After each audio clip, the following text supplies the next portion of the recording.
मैं डॉक्टर सतीश दुबे। आज एक टॉपिक समग्राधिकारवाद या सर्वाधिकारवाद पे आपके साथ चर्चा के लिए आए हैं। समग्राधिकारवाद या सर्वाधिकारवाद, TOTALITARIAN समग्राधिकारवाद या सर्वाधिकारवाद, टोटलिटेरियनिज्म, समग्राधिकारवाद या सर्वाधिकारवाद एक ऐसी व्यवस्था जो ये मानती है कि राज्य ही सब कुछ है, राज्य ही सब कुछ है, सब कुछ राज्य है। अगर हम इस विचारधारा का मूल तत्व देखें तो एक शब्द में है कि राज्य ही सब कुछ है। व्यक्ति का अपना कोई स्वतंत्र जीवन चिंतन नहीं है, सब कुछ राज्य है।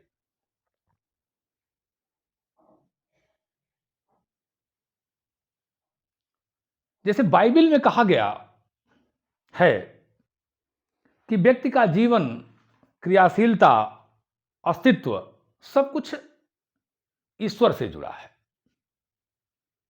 ईश्वर पर आधारित है। उसी तरीके से समग्राधिकारवाद ये मानता है, सर्वाधिकार ये मानता है कि व्यक्ति का जीवन, क्रियाशीलता, अस्तित्व सब कुछ राज्य पे आधारित है, राज्य पे निर्भर है, राज्य द्वारा संचालित है। तो बात तो क्लियर हो गई कि समग्राधिकारवाद या सर्वाधिकारवाद एक ऐसी विचारधारा है जो राज्य को ही सब कुछ मानती है। अगर हम इसके विकास को थोड़ा देखें, उससे पहले थोड़ी परिभाषा क्लियर कर लें। तो एक परिभाषा है कोंकर की कि समग्राधिकारवादी राज्य वह राज्य है जिसमें एक ऐसी संप्रभुता हो जो देश की समस्त शक्तियों को अपने अधीन रखे। कोकर का मानना है कि समग्राधिकारवादी राज्य वह राज्य है जिसमें एक ऐसी संप्रभुता हो जो देश की समस्त शक्तियों को अपने अधीन रखे। ये कोकर का मानना है। अक्टूबर 1922 में इटली के तानाशाह मुसोलिनी, जो समग्राधिकारवाद या सर्वाधिकारवाद की एक कॉपी है, एक प्रिंट आउट है, उनका मानना था कि न राज्य के विरुद्ध कुछ, न राज्य से अलग कुछ, न राज्य से परे कुछ, राज्य ही सब कुछ है। न राज्य के विरुद्ध कुछ, न राज्य से परे कुछ, न राज्य से अलग कुछ, सब कुछ राज्य है। राज्य ही सब कुछ व्यक्ति के जीवन को संचालित करेगा। और व्यक्ति को हर तरह का त्याग, हर तरह के अपने बलिदान के लिए, राज्य के लिए तैयार रहना चाहिए। व्यक्ति और राज्य में कोई अंतर नहीं है, सावयव का सिद्धांत है, सावयव का सिद्धांत, सावयव का सिद्धांत। उनका मानना है कि व्यक्ति और राज्य में कोई अंतर नहीं है। व्यक्ति और राज्य वैसे ही हैं जैसे शरीर और अंग, और जब तक शरीर नहीं है तो राज्य का कोई, जैसे शरीर ना हो तो अंग का कोई मतलब नहीं है, तो राज्य नहीं है तो व्यक्ति का भी कोई मतलब नहीं है। यानी व्यक्ति का सारा अस्तित्व राज्य के साथ जुड़ा हुआ है। तो मुसोलिनी का मानना था कि न राज्य के विरुद्ध कुछ, न राज्य से अलग कुछ, न राज्य का विरोध कुछ। व्यक्ति का अपना कोई जीवन स्वतंत्र निश्चित नहीं है, सब कुछ उसका जीवन, सब कुछ उसके राज्य के ऊपर निर्भर करता है। यह विचारधारा सर्वाधिकारवाद की विचारधारा है।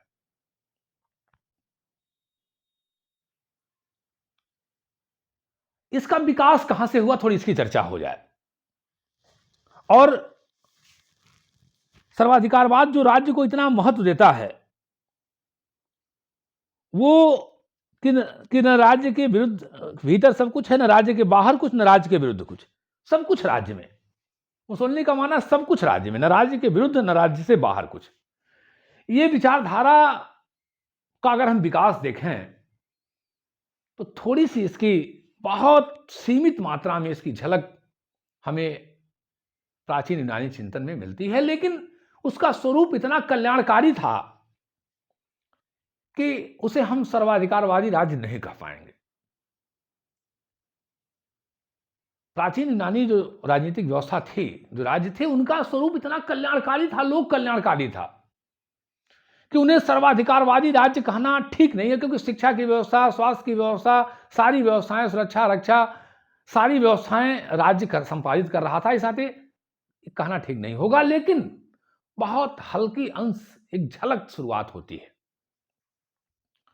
आगे चल के इस पे थोड़ी सी मुहर लगाया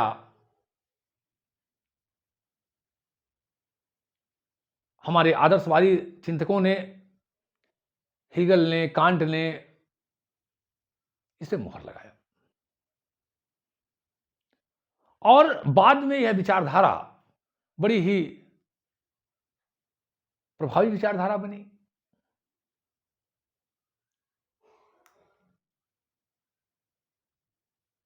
काफी इनका महत्व रहा।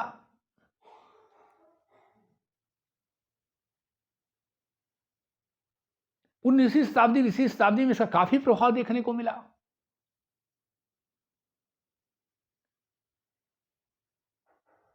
इससे कई प्रिंट आउट सरकारें आई इसी विचारधारा की, जो उन्हीं के चीजों को अपना नया रूप लेकर के आए। फांसीवाद, नाजीवाद, साम्यवाद के जो रूप आए साम्यवादी सरकारों के, वो भी वही थे। राज्य को बहुत मजबूत किया, दल को बहुत मजबूत किया। तो हम इनके विशेषताओं की चर्चा करेंगे। और यह विशेषता है, पहला, बुद्ध विवेक नहीं, स्वाभाविक प्रवृत्तियों, अंतःप्रेरणाओं, भावनाओं पर बल। समग्राधिकारवाद बुद्ध विवेक पे बल नहीं देता है, बुद्ध विवेक को मना करता है, चिंतनशीलता को मना करता है। कहता कि नहीं, मनुष्य में तर्क वितर्क करने की क्षमता नहीं होनी चाहिए। सोचना, विचारना, चिंतनशीलता करना, तर्क वितर्क करना, ये ठीक नहीं है, उस पर रोक लगा देता है। अंधभक्ति, देशभक्ति, एकदम बिल्कुल आंख मूंद के मानना, ब्लाइंड सपोर्ट करना, और अंतः प्रवृत्तियों को, भावनाओं को, अंतः प्रेरणाओं को पर बल देता है, भावना पे बल देता है, अंतः प्रेरणाओं पे बल देता है। स्वाभाविक प्रवृत्तियां, जो मनुष्य की स्वाभाविक प्रवृत्तियां हैं, भावनाएं हैं, उन पे बल देता है। विवेक चिंतन को मना कर देता है, तर्क शक्ति को मना कर देता है। तो समग्र अधिकारवाद की पहली विशेषता कि बुद्ध विवेक नहीं, स्वाभाविक प्रवृत्तियों, अंतर प्रेरणाओं, भावनाओं पर बल। जो मनुष्य की आंतरिक प्रवृत्तियां हैं, जो भाव हैं, अंतर प्रेरणाएं हैं, भावनाएं हैं, उन पे बल। अंतर प्रवृत्तियों को स्टिमुलेट करता है, अंतर प्रवृत्तियों को बाहर लाना चाहता है, भावुकता को, भावनाओं को पर बल देता है, विवेक चिंतन को मना कर देता है, तर्क वितर्क को मना कर देता है, बुद्धिवाद को मना कर देता है। एक व्यक्ति या दल के शासन में विश्वास करता है। सर्वाधिकारवाद एक व्यक्ति का शासन या एक दल के शासन में विश्वास करता है। वही तय करेगा शासन कैसे होगा, जैसे कह देगा वही आपको चलना है, आंख मूंद के मानना है। व्यवस्था, मुसोलिनी ने कहा कि व्यवस्था, त्याग, अनुशासन। यही हिटलर ने भी कहा कि अनुशासन, अपने सर्वोच्च की बात को मानना है, आंख मूंद के मानना है। मुसोलिनी कहता था कि मुसोलिनी सदैव सही होता है। मुसोलिनी, नाजीवाद, फांसीवाद एक समग्राधिकारवाद की ही एक रूप है। तो साम्यवाद की सरकारें हैं आई, वो भी समग्राधिकारवाद या सर्वाधिकारवाद की ही एक रूप है, एक प्रिंट आउट है, कॉपी है, एक उन्हीं का एक प्रकार है। तो चाहे जनवरी 1933 में हिटलर आया सत्ता में, चाहे अक्टूबर 1922 में मुसोलिनी आया इटली में, चाहे 17 में लेनिन आए, चाहे 49 में माओ आए, सब उसी की समग्राधिकारवाद, सर्वाधिकारवाद के ही रूप है। तो मुसोलिनी कहता था कि मुसोलिनी सदैव सही होता है।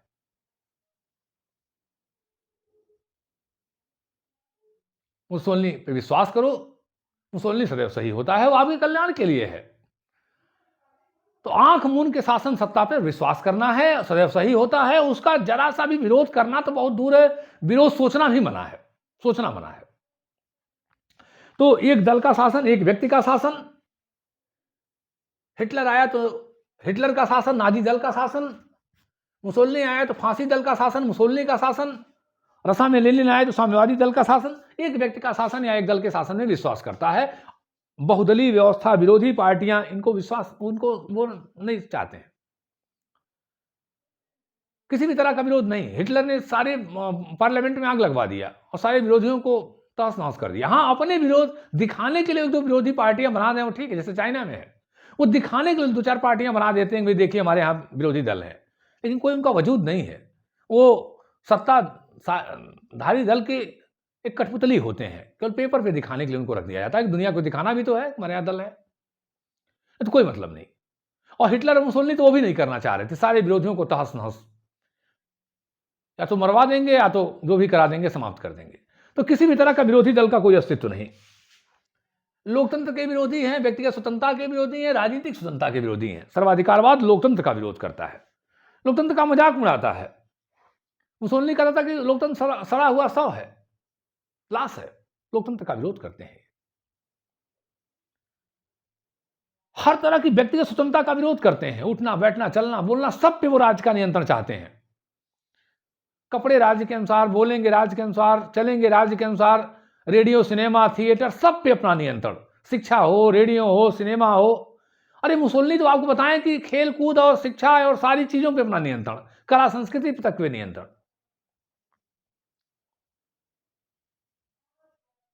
अभी मैं सुनता हूं उत्तर कोरिया की सरकार में कि वहां आप कपड़े नहीं पहन सकते हैं अपने इच्छा अनुसार, दाढ़ी नहीं रख सकते हैं, बाल नहीं कर, हेयर स्टाइल वही रखना है। ये समराधिकारवाद का ही ग्रुप है। व्यक्ति का अपना कोई स्वतंत्र जीवन नहीं होगा, सब कुछ राज्य के ऊपर निर्भर होगा। उसे राज्य के अनुसार जीवन जीना पड़ेगा। तो व्यक्ति की स्वतंत्रता नहीं, राजनीतिक स्वतंत्रता नहीं, बोलना चल केवल कागज के लिए तो ठीक है, लेकिन कोई राजनीतिक स्वतंत्रता का अधिकार उनको नहीं होगा।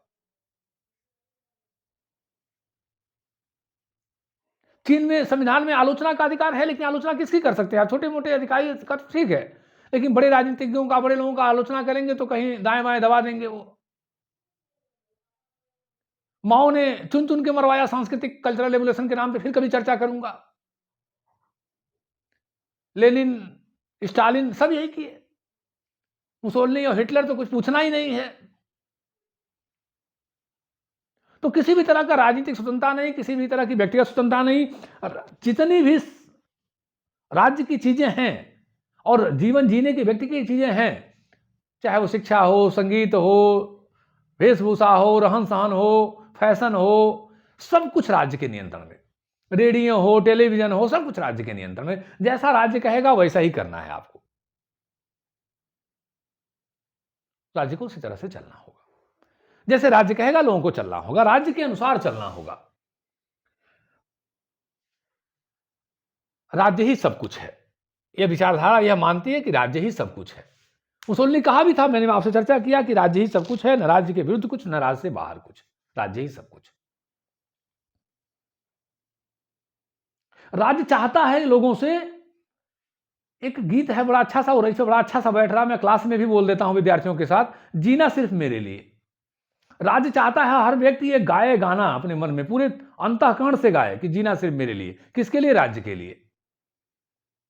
हर व्यक्ति राज्य के लिए गाए गीत कि राज्य चाहता है कि मेरे लिए सब लोग यह कहें कि जीना सिर्फ मेरे लिए। किसके लिए? राज्य के लिए। जीना मरना सब राज्य के लिए। सोचना, बैठना, चलना, उठना, पीटना सब राज्य के लिए। सब कुछ राज्य, राज्य के विरुद्ध कुछ नहीं, सब कुछ राज्य। राज्य के विरुद्ध कुछ सोचना भी मना है और करना तो बहुत दूर की बात समझिए। तो राज्य ही सब कुछ है। राज्य की गौरव को, राज्य का गौरव, राज्य की गौरव गाथा, राज्य को एक नैसर्गिक संस्था, एक अंतःकरण की संस्था, एक मानो समाज और व्यक्ति से बहुत उच्च संस्था मानना, तो राज्य का गौरव, राज्य का महिमा मंडन, राज्य का सम्मान, राज्य का विस्तार, ये निरंतर विस्तारवादी सरकारें होती हैं, व्यवस्थाएं होती हैं, विस्तार। मुसोलिनी कहता था युद्ध की बातें, युद्ध की बातें, संकीर्ण राष्ट्रवाद। इनका राष्ट्रवाद सिर्फ इतना ही है कि बस लोगों को स्टिमुलेट कीजिए, प्रेरित कीजिए, भड़काइए भावनाओं को, और अपने जाति, अपने राष्ट्र का ही गुणगान करिए। मैं राष्ट्रवाद पढ़ाया था, तो ये संकीर्ण राष्ट्रवाद में विश्वास करते हैं।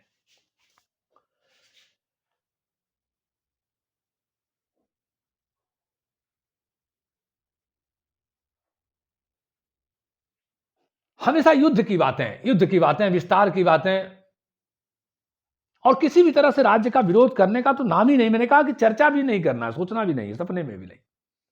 हमेशा युद्ध की बातें। जब विस्तार के लिए तो जरूरी है युद्ध करना। मुसोलिनी कहा करता था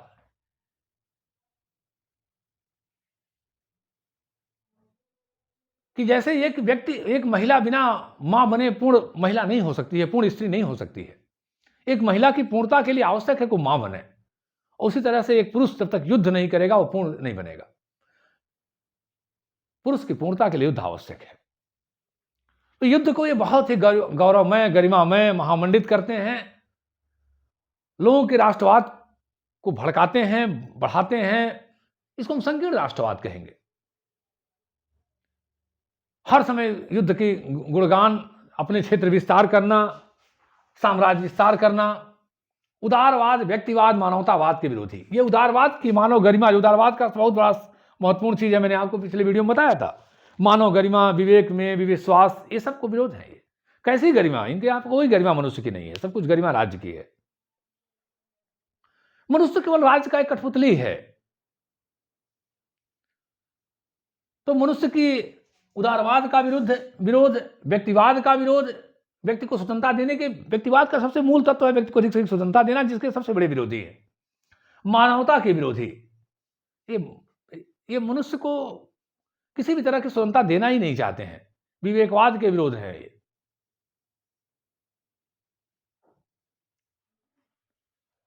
तो ये उदारवाद के विरोधी हैं, व्यक्तिवाद के विरोधी है, मानवतावाद के विरोधी हैं। स्वतंत्र चिंतन ये मानते ही नहीं है कि किसी का स्वतंत्र चिंतन होना भी चाहिए। व्यक्ति की गरिमा, स्वतंत्रता, कोई ऐसा इनका कुछ कोई मतलब नहीं है। ये मानवतावाद के विरोधी हैं। ये राज्य को ही सब कुछ मानने के लिए तैयार होते हैं। इनका मानना है कि राज्य साध्य है, व्यक्ति साधन है। राज्य साध्य है, व्यक्ति वैसे ही है कि राज्य व्यक्ति साधन है। सावयव के सिद्धांत पे विश्वास करते हैं कि जैसे शरीर का अस्तित्व है, अलग होने पे अंग का कोई अस्तित्व नहीं है, वैसे मनुष्य का कोई अस्तित्व नहीं है। सब कुछ अस्तित्व राज्य से है। ये धर्म को भी अपने रूप में देखते हैं। और साम्यवाद सरकारें जब आई तो वो धर्म का विरोध किया। उन्होंने धर्म को मना कर दिया, धर्म का विरोध कर दिया, धर्म के विरुद्ध प्रतिबंध लगा दिए। लेकिन जब वही सर्वाधिकारवाद की कॉपी मुसोलिनी लेके आया, हिटलर लेके आए, तो धर्म को अपने लक्ष्य प्राप्ति का साधन बना दिया। तो धर्म को लेकर भी इनका अलग अलग है। कहीं ये धर्म का विरोध कर देते हैं, कहीं धर्म को साधन बना लेते हैं अपने लक्ष्य पूर्ति के लिए। तो इस तरह से समग्राधिकारवाद, सर्वाधिकारवाद की दो कॉपी 20वीं सदी में आई। हिटलर के रूप में जर्मनी में जनवरी 1933 में, अक्टूबर 1922 में इटली में, और साम्यवाद के रूप में लेनिन के साथ लेके आए 1917 की रसा क्रांति के साथ, 1949 में माओ लेके आए। ये सब समग्राधिकारवाद की ही एक रूप है। तो इनकी बहुत सारी आलोचना किया जाए तो फिर आलोचना तो कुछ पूछना ही नहीं है कि ये मानव बुद्धि विवेक के विरोधी हैं, ये विरोधी सत्ता को स्वीकार नहीं करते हैं, मानव स्वतंत्रता के विरोधी हैं, मानव को हर तरह की व्यक्तिगत स्वतंत्रता के विरोधी हैं, हर तरह के युद्ध का समर्थन करते हैं, विस्तारवाद की नीति में विश्वास करते हैं, संकीर्ण राष्ट्रवाद में विश्वास करते हैं, मानव विनाश के लिए ये हिटलर ने भी वही किया, मुसोलिनी ने भी वही किया। दूसरा विश्व युद्ध कितना विनाश हुआ उसका। किसी भी विरोधी दल को पनपने नहीं देते हैं, किसी भी तरह का विरोध बर्दाश्त नहीं करते हैं। बुद्धिवाद, मानववाद के विरोधी हैं, व्यक्तिवाद के विरोधी हैं। धर्म को भी जहां जैसे चाहते हैं अपना प्रयोग कर लेते हैं। व्यक्ति के जीवन को तहस नहस समाप्त कर देते हैं। व्यक्ति को एक पुर्जा बना के रख देते हैं मशीन का, छोटा सा। व्यक्ति का अपना कोई जीवन नहीं। हर चीज पे राज्य का नियंत्रण। राज्य के अनुसार आपको बोलना है, चलना है, संगीत सुनना है, टीवी देखना है, पढ़ना है, लिखना है। यहां तक कि शिक्षा, कला पर भी मुसोलिनी ने नियंत्रण लगा दिया। कोई विरोध करेगा तो तहस नहस कर दिया जाएगा। मानव विभीषिका के लिए सिद्धांत ठीक नहीं है, मानव जीवन के लिए मानव के लिए विभीषिका पैदा करता है। मानवता का दुश्मन है यह सिद्धांत। जब हर समय युद्ध की बातें होंगी, संकीर्ण राष्ट्रवाद आएगा, तो शक्तियों का केंद्रीकरण होगा, शक्ति विस्तार होगा, युद्ध होंगे, जिसका परिणाम पूरी दुनिया ने देखा। अपने भी चले गए, दुनिया को भी बहुत नुकसान पहुंचा गए। दूसरे विश्व युद्ध में नाजीवाद और फांसीवाद ने दुनिया को तहस नहस किया, अपने भी बर्बाद हो गए। तो ये मानवता का शत्रु है। बहुत सारी इनकी आलोचनाएं हैं। संकीर्ण विचारधारा है ये, हर तरह की स्वतंत्रता के विरोधी है, लोकतंत्र शासन का विरोधी है। अंत में कुछ लोगों ने कहा कि इसकी महत्ता भी होनी चाहिए थोड़ी। देखिए, महत्ता सिर्फ इतना ही है कि शासन ने तेजी से राष्ट्रीय एकता स्थापित किया। जिस स्थिति में हिटलर आया सत्ता में, मुसोलिनी आए, उसमें उनके राष्ट्र की हालत ठीक नहीं थी। तो तेजी से देश को एकता के सूत्र में बांधा, अनुशासन पैदा किया, हर तरह के विरोध को दबाया और आर्थिक उन्नति हुई। निश्चित रूप से तत्कालिक तो आर्थिक उन्नति हुई। जब हिटलर 1933 में आया जनवरी में, तो जर्मनी की स्थिति बहुत खराब थी, बहुत स्थिति खराब थी। हर तरफ से टूटा हुआ जर्मनी, कर्ज से लदा हुआ जर्मनी, दाने दाने का मोहताज जर्मनी। प्रथम विश्व युद्ध में जीता हुआ था इटली, लेकिन उसकी भी आर्थिक हालत बहुत खराब थी। मुसोलिनी के आने के बाद आर्थिक उन्नति तो हुआ, इस सिद्धांत ने तत्काल तो आर्थिक उन्नति किया वहां की जनता का, देश की गौरव गरिमा को बढ़ाया, सम्मान बढ़ाया, एकता के सूत्र में बांधा, विकास हुए, खास आर्थिक विकास बहुत हुए। लेकिन परिणाम बड़ा भयानक रहा, परिणाम बड़ा भयानक रहा। आज भी जहां साम्यवादी सरकारें हैं, वहां आर्थिक विकास तो है, लेकिन लोगों के जीवन पे बहुत सारा नियंत्रण है। उनके व्यक्तिगत स्वतंत्रता पे, उनके राजनीतिक स्वतंत्रता पे बहुत सारा नियंत्रण है। तो सर्वाधिकारवाद कुल मिलाजुला के एक ऐसी विचारधारा है जो व्यक्ति की स्वतंत्रता को हर तरह से तहस नहस करती है, बर्बाद करती है। व्यक्तिगत स्वतंत्रता, राजनीतिक स्वतंत्रता को, व्यक्ति को कठपुतली बना देती है एकदम राज्य का। व्यक्ति का अपना कोई स्वतंत्र अस्तित्व नहीं होता है, स्वतंत्र चिंतन को, स्वतंत्र युद्ध के माहौल को। हमेशा आज आप देखें तो चीन पूरी दुनिया में विस्तारवाद की नीति, ये सर्वाधिकारवाद की एक कांपी सरकार का होने का नतीजा है। हर समय अपनी सीमाओं का विस्तार, और आज के समय में विस्तारवाद ठीक नहीं है। तीसरा विश्व युद्ध हुआ तो पूरी दुनिया में कोई बचेगा नहीं। ऐसे ही साम्राज्यवादी और सर्वाधिकारवादी सरकारें तीसरा विश्व युद्ध कराएंगी। इनका बढ़ना ठीक नहीं है, मानवता के लिए शत्रु हैं, इन पे हर तरह की रोक होनी चाहिए। ये मानवता के दुश्मन हैं, शत्रु हैं, लोकतंत्र के शत्रु हैं, नागरिकों के हितों के और पूरी दुनिया के शत्रु हैं। इसी के साथ ये टॉपिक समाप्त। जय हिंद।